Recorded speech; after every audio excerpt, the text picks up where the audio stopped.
Science Academy Institute of Science presenting before you Zoology focus area ഓരോ chapters നമ്മൾ ഇങ്ങനെ discuss ചെയ്തുകൊണ്ടിരിക്കുകയായിരുന്നു. അതിൽ നമ്മൾ ബ്രീത്തിങ് ആൻഡ് എക്സ്ചേഞ്ച് ഓഫ് ഗ്യാസിൽ നമ്മൾ structure of our respiratory system, steps in breathing or respiration എന്ന് പറയുന്ന പ്രോസസ്, അതുപോലെ അതിൽ ഇൻസ്പിരേഷൻ എക്സ്പിരേഷൻ്റെ മെക്കാനിസം, ഇത്രയും കാര്യങ്ങൾ പറഞ്ഞിട്ടുണ്ടായിരുന്നു നമ്മുടെ പ്രീവിയസ് വീഡിയോയിൽ. ആ വീഡിയോ കാണാത്തവർ വേഗം ആ വീഡിയോ പോയി കണ്ടതിന് ശേഷം ഈ വീഡിയോ കാണാനായിട്ട് വരിക.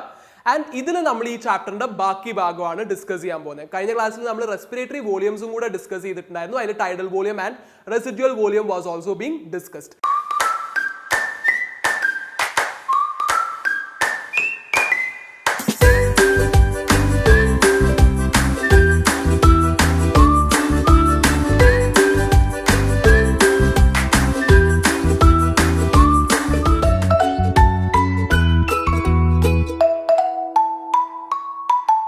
ട്രാൻസ്പോർട്ട് ഓഫ് ഓക്സിജൻ ആണ് നമ്മൾ ഇന്ന് ഡിസ്കസ് ചെയ്യാൻ പോകുന്നത്. യു നോ ദാറ്റ് ഓക്സിജന്റെ ട്രാൻസ്പോർട്ട് എങ്ങനെയാണ് നടക്കുന്നത്? ഓക്സിജന്റെ ട്രാൻസ്പോർട്ട് നമ്മൾ റിസ്പയർ ചെയ്യുന്ന ഓക്സിജന്റെ ഏകദേശം 97% ഓക്സിജനും എങ്ങനെയായിരിക്കും? RBC ആയിട്ട് കമ്പൈൻ ചെയ്തിട്ട് it will combine with RBC. Okay, it will combine with RBC and it will be forming oxyhaemoglobin എന്ന് പറയുന്ന ഒരു സ്ട്രക്ചർ ഫോം ചെയ്യും. Okay, it will be forming a structure called as oxyhemoglobin. 97% oxygen that we are inspiring will combine with RBC and it forms oxyhemoglobin എന്ന് പറയുന്ന ഒരു compound ആയിട്ട് മാറും. ബാക്കി 3% oxygen it will get dissolved in plasma. Okay, അത് പ്ലാസ്മയിൽ dissolve ചെയ്തിട്ട് ആ ഫോമിലായിരിക്കും it will be getting transported. So 2 ഫോംസിലായിരിക്കും നമ്മളുടെ ഓക്സിജന്റെ ട്രാൻസ്പോർട്ട് നടക്കുന്നുണ്ടാവുക. One is oxygen will be combining with what? RBCയിലെ ഹീമോഗ്ലോബിനുമായിട്ടാണ് കമ്പൈൻ ചെയ്യുന്നത്. RBC ആയിട്ട് കമ്പൈൻ ചെയ്യാന്ന് പറയുമ്പോൾ കുറച്ചും കൂടെ സ്പെസിഫിക് ആയിട്ട് നമുക്ക് പറയാം.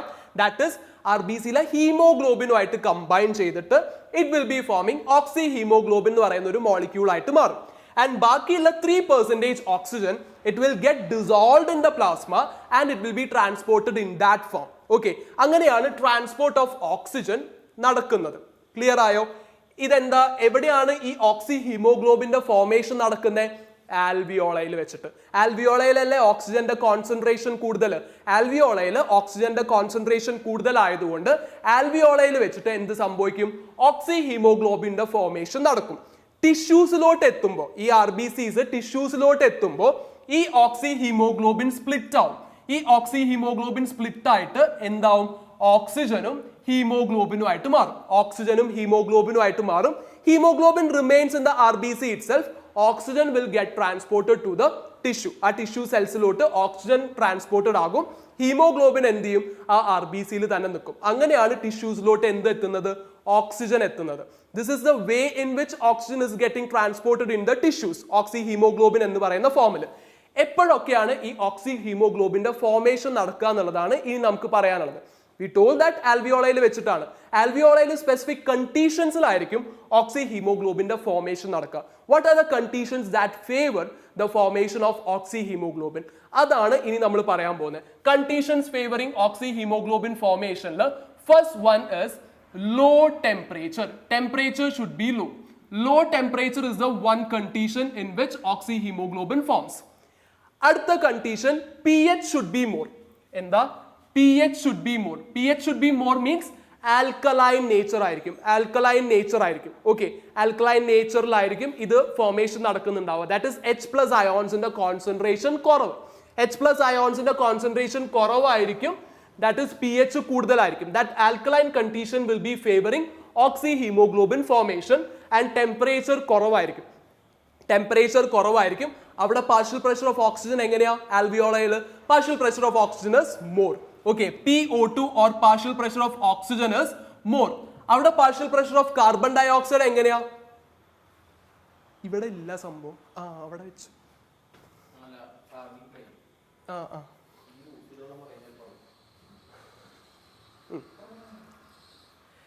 ആൽവിയോളയിൽ എങ്ങനെയാ? pH കൂടുതലായിരിക്കും. ദാറ്റ് ഇസ് ആൽക്കലൈൻ pH ആയിരിക്കും. അതുപോലെ തന്നെ പാർഷ്യൽ പ്രഷർ ഓഫ് ഓക്സിജൻ കൂടുതലായിരിക്കും. അതേപോലെ തന്നെ partial pressure of carbon dioxide will be low. So these are the conditions which favor the formation of what? Oxyhaemoglobin. ഈ ഓക്സിഹീമോഗ്ലോബിന്റെ ഫോർമേഷനെ ഫേവർ ചെയ്യുന്ന കണ്ടീഷൻസ് ആണ് ഞാൻ പറഞ്ഞത്. Low temperature, high pH, that is alkaline condition. Okay, that is H plus ions ന്റെ concentration കുറവാണ്. Partial pressure of oxygen എങ്ങനെയാ ആൽവിയോളയിൽ? കൂടുതലാണ്. Partial pressure of oxygen is more and partial pressure of carbon dioxide is low. These are the conditions which favor the formation of oxyhemoglobin. Oxyhemoglobin the formation favor in the conditions ആണ്. Okay, അത്രയും clear ആയെന്ന് വിചാരിക്കുന്നു. ഇനി we have to discuss about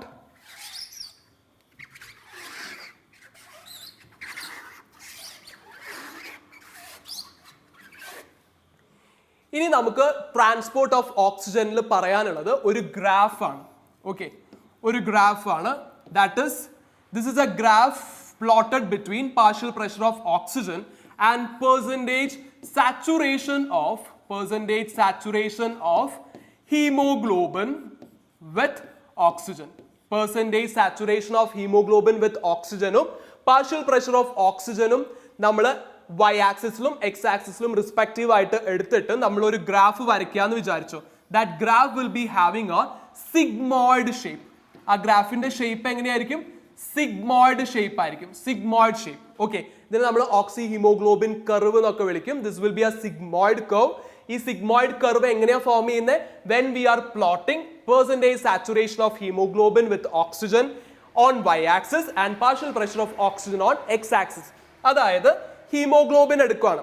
okay, നമ്മളുടെ ബോഡിയിൽ haemoglobin എന്ന് പറയുന്നത് എത്രത്തോളം ഉണ്ടാവും? അതായത് നമ്മളുടെ 100 ml ബ്ലഡ് എടുക്കാന്ന് വിചാരിക്കുക, 100 ml ബ്ലഡ് എടുക്കാന്ന് വിചാരിക്കുക. അതിൽ 12 to 16 ഗ്രാം ഹീമോഗ്ലോബിൻ ആയിരിക്കും ഉണ്ടാവുക. 12 to 16 ഗ്രാം ഹീമോഗ്ലോബിൻ ആയിരിക്കും. നമ്മുടെ 100 ml ഓക്സിജനേറ്റഡ് ബ്ലഡ് എടുക്കുകയാണെന്ന് വിചാരിച്ചോ. അതിൽ ഓക്സിജനേറ്റഡ് ബ്ലഡ് ആയാലും ഡിയോക്സിനേറ്റഡ് ബ്ലഡ് ആയാലും 100 ml ബ്ലഡ് എടുക്കുകയാണെങ്കിൽ അതിൽ 12 to 16 ഗ്രാം ഹീമോഗ്ലോബിൻ ഉണ്ടാവും. 12 to 16 ഗ്രാം എന്തുണ്ടാവും? ഹീമോഗ്ലോബിൻ ഉണ്ടാവും. ക്ലിയർ ആണല്ലോ? ആ ഹീമോഗ്ലോബിനിലെ എത്ര ശതമാനം ഹീമോഗ്ലോബിൻ ആണോ ഓക്സിജനുമായിട്ട് കമ്പൈൻ ചെയ്തിട്ടുള്ളത് അതിനെ നമ്മൾ y ആക്സിസിൽ പ്ലോട്ട് ചെയ്യുന്നു. അവിടെ ഓക്സിജന്റെ പ്രഷർ എത്രയാണ്, ഓക്സിജന്റെ പാർഷ്യൽ പ്രഷർ എത്രയാണ്, അത് നമ്മൾ x ആക്സിൽ പ്ലോട്ട് ചെയ്തിട്ട് ഒരു ഗ്രാഫ് എടുക്കുകയാണെങ്കിൽ that will be a sigmoid graph. ഈ ഓക്സിഹീമോഗ്ലോബിൻ ഡിസോസിയേഷൻ കർവ് അതാണ് നമ്മളിപ്പോൾ വരച്ചിരിക്കുന്നത്. ഓക്സിഹീമോഗ്ലോബിൻ ഡിസോസിയേഷൻ കർവ്. ഓക്സിഹീമോഗ്ലോബിൻ എപ്പോഴാണ് ഫോം ചെയ്യാന്ന് നമ്മൾ പറഞ്ഞു. ദാറ്റ് ഇസ് pH കൂടുതൽ, ടെമ്പറേച്ചർ കുറവ് and partial pressure of carbon dioxide കുറവ്, പാർഷ്യൽ പ്രഷർ ഓഫ് ഓക്സിജൻ കൂടുതൽ. ആൽവിയോളയിലുള്ള കണ്ടീഷൻസ് ആണ്. ഇനി ഇത് ടിഷ്യൂസിൽ എത്തുമ്പോൾ എന്ത് സംഭവിക്കും? ഈ ഓക്സിഹീമോഗ്ലോബിൻ ഡിസോസിയേറ്റ് ചെയ്യാൻ തുടങ്ങും. ഈ ഓക്സിഹീമോഗ്ലോബിൻ ഡിസോസിയേറ്റ് ചെയ്യും, ഓക്സിജനും ഹീമോഗ്ലോബിനും ആയിട്ട് മാറും. ടിഷ്യൂസിൽ കാർബൺ ഡൈ ഓക്സൈഡിന്റെ കോൺസെൻട്രേഷൻ കൂടുതലാണ്. അപ്പോൾ അങ്ങോട്ട് ഓക്സിജൻ ട്രാൻസ്പോർട്ട് ചെയ്യാൻ വേണ്ടിയിട്ടാണ് ഈ ഒരു മെക്കാനിസം നടക്കുന്നത്. ടിഷ്യൂസിൽ എടുക്കുവാണെങ്കിൽ ഇൻ ടിഷ്യൂസ്, ഓക്കെ, നമ്മൾ ഇവിടെ പറഞ്ഞത് ആൽവിയോളയിലെ കണ്ടീഷൻസ് ആയിരുന്നു. ആൽവിയോളയിലെ കണ്ടീഷൻസ് ആയിരുന്നു നമ്മൾ ഇവിടെ പറഞ്ഞത്. And now we are telling about the conditions of tissues. ടിഷ്യൂസിൽ പാർഷ്യൽ പ്രഷർ ഓഫ് ഓക്സിജൻ എങ്ങനെയാ? Partial pressure of oxygen is less. അവിടെ ആരുടെ പാർഷ്യൽ പ്രഷറാണ് കൂടുതൽ? Partial pressure of carbon dioxide is more. Partial pressure of carbon dioxide is more. അവിടെ temperature എങ്ങനെയായിരിക്കും? Temperature കൂടുതലായിരിക്കും. Okay, temperature will be more and pH will be less. pH കുറവ് എന്ന് പറഞ്ഞാൽ എന്താ? അസിഡിക് pH എന്നർത്ഥം. That is H plus അയോൺസിന്റെ concentration കൂടുതൽ. H പ്ലസ് അയോൺസിന്റെ കോൺസെൻട്രേഷൻ കൂടുതൽ, pH കുറവ്. These are the conditions which is there in tissues which favor the dissociation of oxyhemoglobin to oxygen and hemoglobin. അതായത് ഓക്സിജനെ ടിഷ്യൂസിലോട്ട് സപ്ലൈ ചെയ്യാനായിട്ട് ആ ഓക്സിഹീമോഗ്ലോബിൻ dissociate ചെയ്യണം, റൈറ്റ്? അതിന് ഫേവറബിൾ ആയിട്ടുള്ള കണ്ടീഷൻസ് ആണ് ഞാൻ ഇവിടെ എഴുതി വെച്ചിരിക്കുന്നത്. ആൽവിയോളയിൽ ഓക്സിഹീമോഗ്ലോബിന്റെ ഫോർമേഷൻ നടക്കും, ടിഷ്യൂസിൽ അതിന്റെ ഡിസോസിയേഷൻ നടക്കും. ഓക്കെ, ആ ഓക്സിഹീമോഗ്ലോബിൻ ഡിസോസിയേഷന്റെ ഒരു കർവ് വരച്ചിരിക്കുകയാണത്. ഇത് ക്ലിനിക്കലി സിഗ്നിഫിക്കന്റ് ആണ്. ഈ ക്ലിനിക്കൽ സിഗ്നിഫിക്കൻസ് എങ്ങനെയാണ് ഹോസ്പിറ്റൽസിലും അതുപോലെ തന്നെ ഇത് വെച്ചിട്ട് നമ്മൾ കുറെ ഡിസീസസിന്റെ കാര്യമൊക്കെ പറയും. ബോർ ഇഫക്റ്റ്, ഹാൽഡെയിൻ ഇഫക്റ്റ് എന്നൊക്കെ പറഞ്ഞ് കുറെ കാര്യങ്ങളുണ്ട്. അതൊന്നും നിങ്ങൾ ആ ഡീറ്റെയിൽസ് ഒന്നും പഠിക്കേണ്ട ആവശ്യമില്ല. ഇങ്ങനെ ഒരു ഗ്രാഫ് വരച്ചാൽ സിഗ്മോയിഡ് കർവ് ആയിരിക്കും നിങ്ങൾക്ക് കിട്ടുക എന്ന് മാത്രം അറിഞ്ഞാൽ മതി. ആൻഡ് ഏതൊക്കെ കണ്ടീഷൻസിലാണ് ഓക്സിഹീമോഗ്ലോബിൻ ഫോം ചെയ്യാന്നും ഓക്സിഹീമോഗ്ലോബിൻ എപ്പോഴായിരിക്കും ഡിസോസിയേറ്റ് ചെയ്യാന്നുള്ളതും കൂടെ പഠിച്ചു വെക്കാം. ഓക്കെ, അത്രയും കാര്യങ്ങളെ നിങ്ങൾക്ക് ഇതിൽ പറയാനുള്ളൂ. ട്രാൻസ്പോർട്ട് ഓഫ് ഓക്സിജനിൽ അറിഞ്ഞിരിക്കേണ്ടതായിട്ടുള്ളൂ. ഇനി നമ്മൾ ഈ സെഷനിലെ ലാസ്റ്റ് ടോപ്പിക്കിലോട്ട് പോവാണ്, that is respiratory diseases. Okay, respiratory diseases ആണ് ഇനി നമുക്ക് പറയാനുള്ളത്. ഓക്കെ, നമ്മുടെ റെസ്പിറേഷനുമായിട്ട് അസോസിയേറ്റ് ചെയ്തിട്ടുള്ള റെസ്പിറേറ്ററി സിസ്റ്റമായിട്ട് അസോസിയേറ്റ് ചെയ്ത് കുറച്ച് ഡിസീസസ് വരുന്നുണ്ട്. ആ ഡിസീസസ് ആണ് നമുക്ക് ഇനി അടുത്തതായിട്ട് ഡിസ്കസ് ചെയ്യാൻ പോകുന്നത്. And you know the very first disease, right? Asthma. Asthma നിങ്ങൾ ഭയങ്കര ഫെമിലിയർ ആയിട്ടുള്ള ഒരു ഡിസീസ് ആയിരിക്കും. ചെറുപ്പം തൊട്ട് ആസ്മയൊക്കെ നിങ്ങൾ ഒരുപാട് കേട്ടിട്ടുള്ള ഒരു ഡിസീസ് ആണ്. ദാറ്റ് ഈസ് ആസ്മ എന്ന് പറയുന്നത് കോമൺലി അലർജിക് ആയിട്ടുള്ള ആൾക്കാർക്കായിരിക്കും ഈ ആസ്മ വരുന്നുണ്ടാവുക. And what is the major cause of asthma? Asthma എന്ന് പറയുന്നത് ഇങ്ങനെ ഡസ്റ്റ് പാർട്ടിക്കിൾസോ അങ്ങനെ എന്തിനോടെങ്കിലും അലർജി ഉള്ളവർക്ക് ഇൻബോൺ ആയിട്ടൊക്കെ വരുന്നതാണ്. ഓക്കെ, ജനറ്റിക് ആയിട്ടൊക്കെ ആസ്മ ഉണ്ടാവാറുണ്ട്. ആസ്മയിൽ മെയിൻ ആയിട്ട് നടക്കുന്നത് എന്താണ്? It is affecting our bronchi and bronchioles. Okay, actually ആസ്മയിൽ what happens is that there will be a difficulty in breathing. നമുക്ക് ബ്രീത്ത് ചെയ്യാൻ ഒരു ഡിഫിക്കൽട്ടി ഉണ്ടാവും, വിച്ച് കോസസ് വീസിങ്. തുമ്മൽ ഉണ്ടാവും. Okay, there will be a difficulty in breathing which causes wheezing. And because of our wheezing in the main reason enda, there will be inflammation of bronchi and bronchioles. That is what is causing that wheezing and difficulty in breathing. So asthma is nothing but it is difficulty in breathing which causes wheezing due to inflammation of bronchi and bronchioles. നമ്മുടെ ബ്രോങ്കയും bronchioles ഒക്കെ കണ്ടില്ലേ respiratory സിസ്റ്റത്തിൽ? ആ bronchi and ബ്രോങ്കിയോൾസിലൊക്കെ നീര് വന്ന് കെട്ടും, നീർക്കെട്ട് എന്ന് പറയും. That is inflammation. ഇൻഫ്ലമേഷൻ വരുമ്പോൾ നമുക്കൊരു ഡിഫിക്കൽട്ടി ഇൻ ബ്രീത്തിങ് ഉണ്ടാവും, ബ്രീത്ത് ചെയ്യാൻ ഒരു ഡിഫിക്കൽട്ടി ഉണ്ടാവും, അത് നമുക്ക് തുമ്മലൊക്കെ ഉണ്ടാക്കും. That is what is we call by the name asthma. Okay, in simple terms നിങ്ങൾ ഇത്ര പഠിച്ചാൽ മതി. Asthma is nothing but it is difficulty in breathing causing wheezing due to inflammation of bronchi and bronchioles. That's all. So നമ്മൾ asthma എന്താന്ന് കണ്ടു. ഇനി നമുക്ക് പഠിക്കാനുള്ളത് എംഫൈസിമയാണ്. Okay, next we have to discuss about emphysema. So what is emphysema? Emphysema is nothing but എന്താ ഉണ്ടാവുന്നതെന്ന് അറിയോ? ആൽവിയോളൈ. ആൽവിയോളൈ ഉണ്ടല്ലോ, alveoli is a respiratory surface. ഈ ആൽവിയോളൈയുടെ respiratory surface gets damaged. Alveoli ഒക്കെ ബ്രേക്ക് ആയി പോകും, ഡാമേജ്ഡ് ആവും. ദാറ്റ് ഇസ് ഇങ്ങനെയുള്ള നോർമൽ ഷേപ്പിലുള്ള ആൽവിയോളൈ ബ്രേക്ക് ചെയ്ത് ഇങ്ങനെയാവും. ഓക്കെ, ഒരു ബലൂൺ ചുങ്ങിയ അവസ്ഥ. ദാറ്റ് ഇസ് റെസ്പിറേറ്ററി സർഫസ് കുറയും. അതാണ് എംഫൈസിമയിൽ നടക്കുന്നത്. എന്തുകൊണ്ടാണ് ആൽവിയോളൈ ഈ ബലൂൺ ഷേപ്പിൽ നിന്ന് ഈ ഒരു ഷേപ്പിലോട്ട് മാറുന്നത്? And it is because of chronic smoking. Okay, chronic smoking ആണ് ഇതിന്റെ reason. That is chain smokers എന്നൊക്കെ പറയില്ലേ, കാലങ്ങളായിട്ട് സ്മോക്ക് ചെയ്തുകൊണ്ടിരിക്കുന്ന ആൾക്കാർക്ക് വരുന്ന അസുഖമാണ് എംഫൈസിമ, in which there will be damage to alveoli because of which respiratory surface gets decreased. Okay, respiratory surface കുറയും. What is the reason for that? Cigarette smoking. ഇത്ര കാര്യങ്ങൾ അറിഞ്ഞാൽ മതി. Emphysema is nothing but there will be destruction of alveolar walls. Alveolar wallsന് destruction നടന്നാൽ എന്ത് സംഭവിക്കും? Respiratory surface gets decreased and the major reason for that is chronic smoking. Okay, chain smoking എന്നൊക്കെ നമ്മൾ സാധാരണയായിട്ട് പറയും, right? That is all about emphysema. Okay, ഇനി നമുക്ക് ഒരു ഡിസീസും കൂടെ പറയാനുണ്ട്. That is occupational respiratory diseases.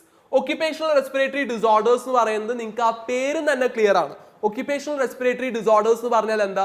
ചില ഒക്യുപേഷൻസുമായിട്ട് അസോസിയേറ്റ് ചെയ്ത് കിടക്കുന്നതാണ്. ചില ഒക്യുപേഷനുമായിട്ട് അസോസിയേറ്റ് ചെയ്ത് കിടക്കുക എന്ന് പറഞ്ഞാൽ ഇപ്പോൾ സ്റ്റോൺ ഗ്രൈൻഡേഴ്സ് അല്ലെങ്കിൽ ചില ഇൻഡസ്ട്രീസിൽ വർക്ക് ചെയ്യുന്ന ആൾക്കാർ സിലിക്ക ഒക്കെ ആയിട്ട്, സിലിക്ക, ആസ്ബസ്റ്റോസ് പോലെ അങ്ങനെ കുറെ പൊടിയൊക്കെ ആയിട്ട് നിങ്ങൾ കോൺടാക്റ്റിൽ വരുന്ന കുറെ ആൾക്കാരുണ്ടാവുമല്ലോ. അങ്ങനെയുള്ള ആൾക്കാർ ക്രോണിക് ആയിട്ട് കുറെ പീരിയഡ് അതുമായിട്ട് കോൺടാക്റ്റിൽ വന്നുകൊണ്ടിരിക്കുക എന്ന് വിചാരിക്കുക.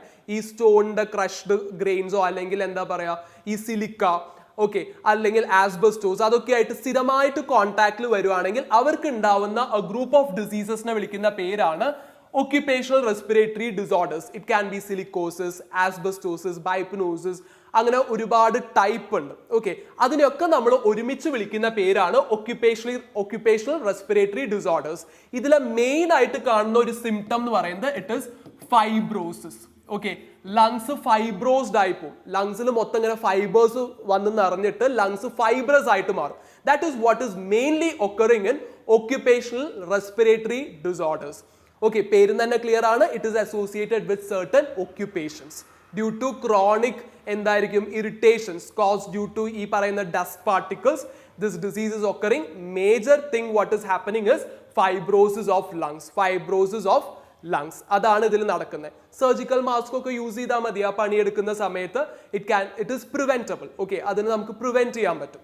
ഇത്രയും കാര്യങ്ങൾ 3 ഡിസോർഡേഴ്സേ നമുക്ക് പഠിക്കാനുള്ളൂ. Asthma, emphysema and occupational respiratory disorders. And we had also discussed about what transportation of oxygen. ഇങ്ങനെ 4 ടോപ്പിക്സ് ആണ് നമ്മൾ ഡിസ്കസ് ചെയ്ത് ഈ സെഷനിൽ. എല്ലാം ക്ലിയർ ആയി എന്ന് വിചാരിക്കുന്നു. In case of any doubt നിങ്ങൾക്ക് കമന്റ് സെക്ഷൻ യൂസ് ചെയ്യാം. You can post your comments and definitely we will be റിപ്ലൈയിങ് for that. എന്തായാലും ഇന്നത്തെ ക്ലാസ് നമുക്ക് ഈ ഒരു ചാപ്റ്ററിന്റെ വൈൻഡ് അപ്പ് ചെയ്യേണ്ട സമയമായി. So bye, take care, thank U.